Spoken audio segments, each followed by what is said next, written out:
नमस्कार सांग माने मु आपण मानकु आगरु जेमिति गुटे वीडियो रे कहितली एलपीजी रो शॉर्टेज पई आमे माने प्लान ए बी सी नै चलीचु। जेमिति प्लान ए रे थिला गैस, बी रे थिला इलेक्ट्रिक सामान, सी रे कोन थिला मु आपण मानकु कहि नथिली, आउ सी रे आमे कोन यूज करिवो ता मध्य कहि नथिली। आज आमे देखंतु प्लान सी थिला चुली रोसई। आज आमे चुली रे रोसई करूचु राति रे रोटी सब्जी।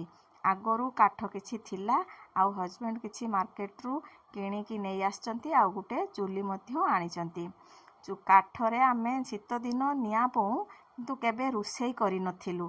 एटा हमर एठी फर्स्ट टाइम चुली रोसई। आपण मानक मध्यरु केउ मानकु चुली रोसई पसंद लागे आउ केउ माने चुली रे रोसई करंती कमेंट माध्यम रे निहाती कहिबे। सांग माने मो वीडियो गुडी को जदी आपण मानकु भलो लागुथाय लाइक शेयर फॉलो निहाती करिवे।